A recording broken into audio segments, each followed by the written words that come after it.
Yu-Gi-Oh! Has been an ongoing franchise since 1998 and has evolved from a dark manga about a lonely teenage boy who likes board games to one of the most successful trading card games ever released. One of the most diverse ways to enjoy this franchise, however, comes in the form of video games, which have varied mechanics, stories, and way to ogle cool monster designs. So let's take a walk through different kinds of games that exist throughout Yu-Gi-Oh's 20-year history, going from 1998 all the way through to 2021. And let's see exactly how we got here.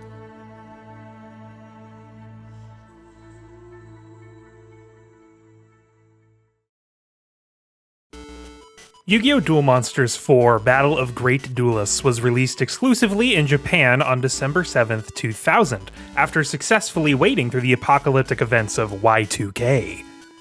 The most notable aspect of this game is that it is actually 3 games. There were 3 versions released to tie in with the decks of 3 of the main characters, so you could have a Yugi deck, a Kaiba deck, and a Joey deck. These different editions varied in the cards dropped and in the god card you could receive at the end of the story. And quite frankly, as we will explore as we go forward, these games are pretty similar to Dark Duel Stories, or Tri-Holy God Advent in Japan.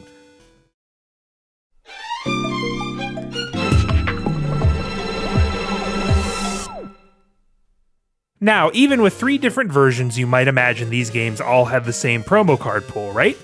Wrong! Each version had a pool of different promo cards that could come with your purchase. That's a total of 18 different cards spread among the different editions. Of course, as always, you could only come away with a random 3 and only from that game's pool.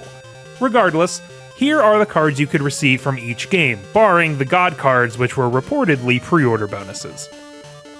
From the Yugi deck, you could receive Slifer the Sky Dragon, Windstorm of Itaqua, Anti-Spell Fragrance, Mesmeric Control, Gamma the Magnet Warrior, poor guy had to be separated from his brethren from before, and Ring of Destruction.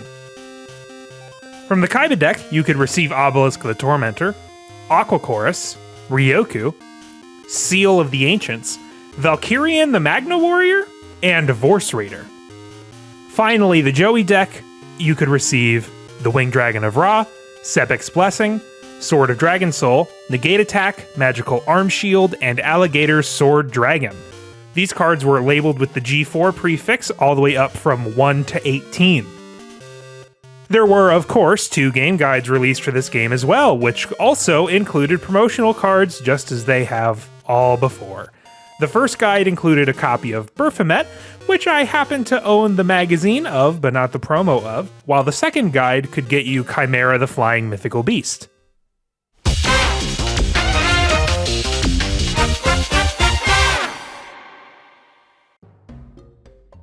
Hey, what's going on, everybody?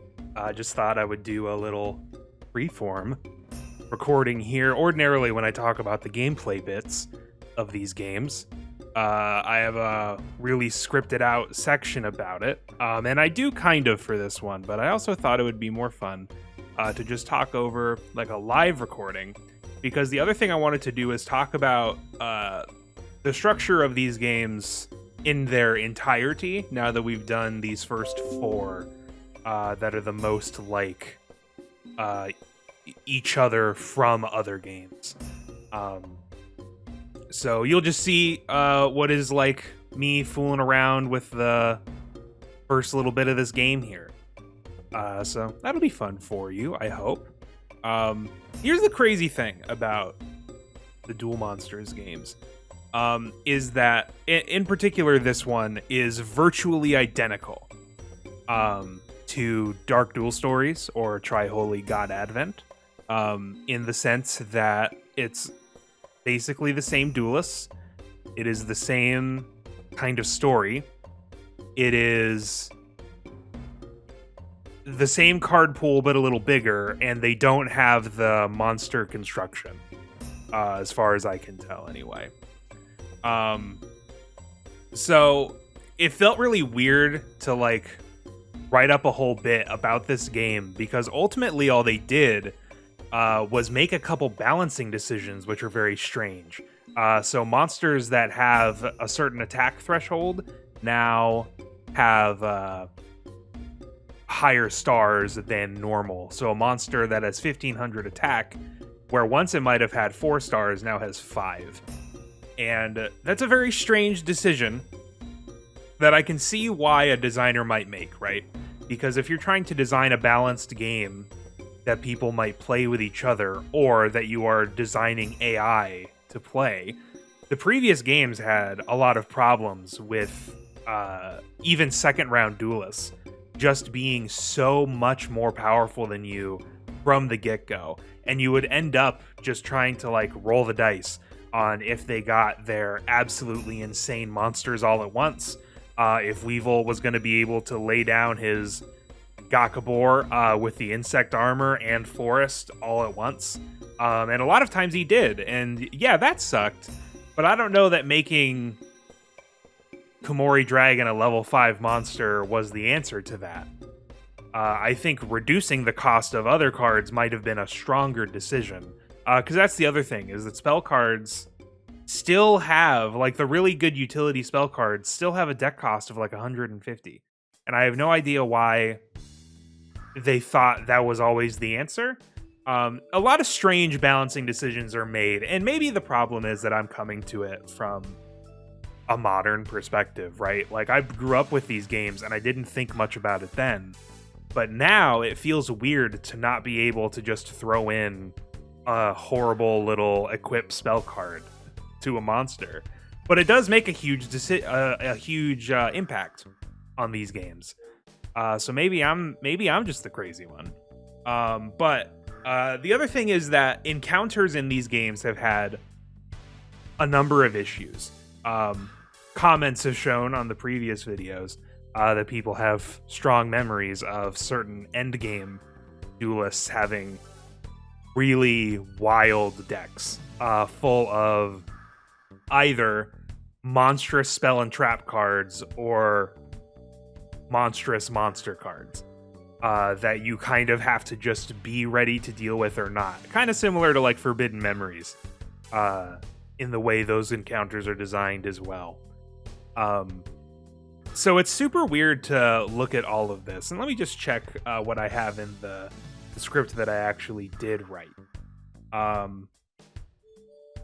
Yeah, so the rebalancing decision to change the levels of these monsters without really editing the deck cost of any other cards is also like adds a level of strategic thinking that this game doesn't really reward. Because there's no combos to be made. Spell cards or equip cards are still super expensive. Field cards are still pretty expensive in terms of putting them in your deck. And then the duelist level that you have to reach in order to play even a monster with 1100 attack points is so much higher. Like on the screen right now is Yugioh, I forget his name. Starts with a B. But it's a 4-star monster with 1350 attack that apparently has 150 deck cost. And now here's the problem, is I don't read Japanese. I do my best to translate when it's applicable. But I'm almost positive that that's the deck cost. And there is no way they expected kids to grind out this game when ordinarily a monster like that would have just meant sacrificing a monster with 900 attack instead of a lower attack one, you know? And this game did not have a tournament scene like the others did. Mostly because they had moved on to doing OCG tournaments, I believe. So there just wasn't going to be a market for this one. But they didn't have like a Street Duel tournament at all for this game either. So this one was really like Last of a Dying Breed. And what's crazy about this is this game still sold super well. I think it was the 15th most bought Game Boy Color game in Japan. And that's like a couple million units sold. And so for a game released at the turn of the century on the Game Boy Color, that's a huge milestone. And yet, the games that came before it just had a much stronger competitive scene. Was it good? No. But, like, At least it had one, and there was like prizes for it, and you could feel good about grinding out the game. And you just don't feel good about grinding out Duel Monsters 4. It does have the novelty, right, of being split up among 3 versions. But that also doesn't really add anything to the game. All it does is just modify your starting deck, as well as the god cards that you can interact with or get without having to trade. Just really crazy stuff. And getting to the end of this game to get a god card takes much longer than it would have in even the first game. In terms of like getting to stage 5 and completing what the game considers the end point, the story completion, that requires quite a bit. So I don't know what was going on there. So I get that being able to have a password that's free and gets you a free copy of a card means that the entirety of the card pool that is good is available to players at that time. But that should also just be okay, because those passwords would get printed in like aftermarket magazines immediately, you know? Like there wasn't a book that didn't exist that didn't have monster passwords in it. So why make this balancing decision to change stars to be about attack values? And then in terms of like other mechanics, I'm not talking about them because they're literally the same. The affinity chart's the same. The fusion formula's still the same. There's added cards that makes it more modern. And it's one of the reasons that the game couldn't do the fusion trades like with 1 and 2. Because there's just so many, it would be weird. Monster effects are also still as weird and fun as they are in Dark Duel Stories, but are also like inscrutable. I didn't talk about it in the script, but there is one English translation that is mostly complete that I could find, and it's for the Kaiba deck. And let me tell you, man, this particular translation is mostly for the battle text and effect text, which is mostly what I needed. But it was also completed in 2001. Can you believe that? Someone took the time to localize more or less this game in their own time a year after this game came out.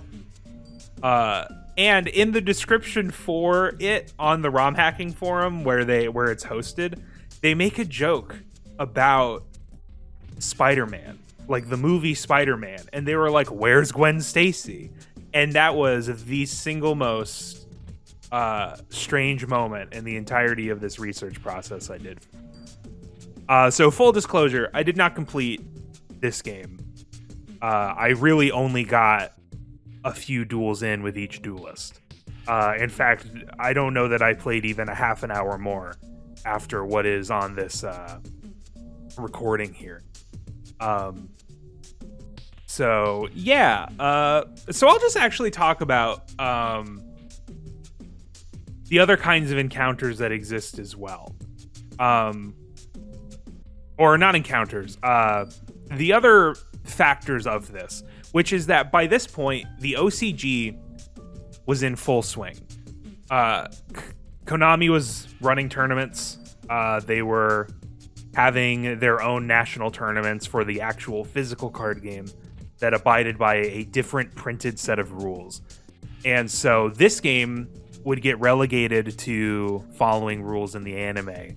And then there was a physical card game that was much more strategically minded. And that's just pretty much the course of how these games would go over. And so it's a weird end to like this particular style of game that we really won't see again for Duel Monsters 4. But yeah, I also just thought I would take this time to say I really love these 4 Duel Monsters games, the first 3 really, because they represent a kind of game that I think people today do clamor for, but just don't know what to make of them. And I think a modernization of this very unga bunga style of playing Yu-Gi-Oh is fun and there is something in it, and I love all the art on these cards in particular.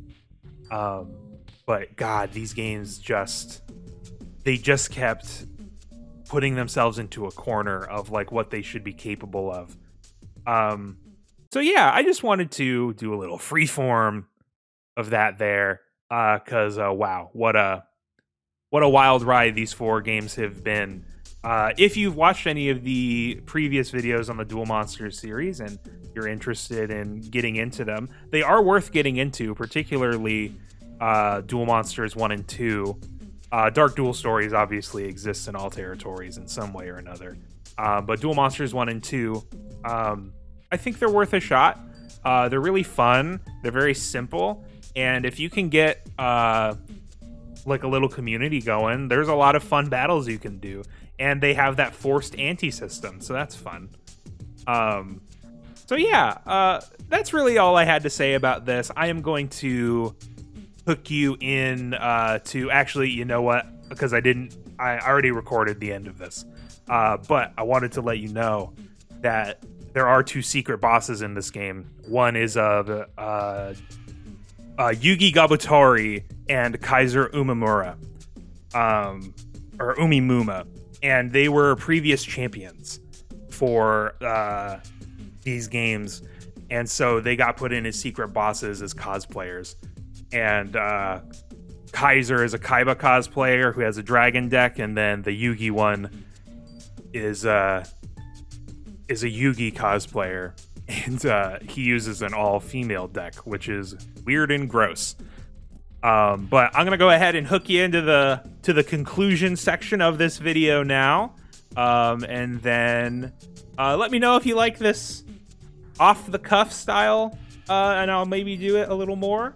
But yeah, I just thought I would do it for this one because I was super unsure what to even say about this 4th game. So yeah, I'll see you in just a second.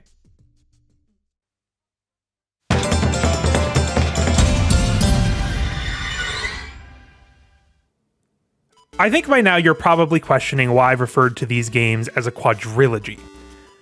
It's because really, Duel Monsters 1 through 4 are their own thing entirely. Technically, evolutions of this style would continue on, and the Japanese titles of future games will carry the Duel Monsters subtitle. However, these later games, as we'll see, conform very closely to the OCG, as opposed to ones abiding by the rules established in the story, like the manga and the anime, in these first 4. Duel Monsters titles would go on to be anime adaptation games, while the expert subtitles would more closely simulate the OCG. However, our next title is exactly neither of those. It's the first real spin-off game of the series, and it has quite the interesting mechanic. I'll see you all in the next one.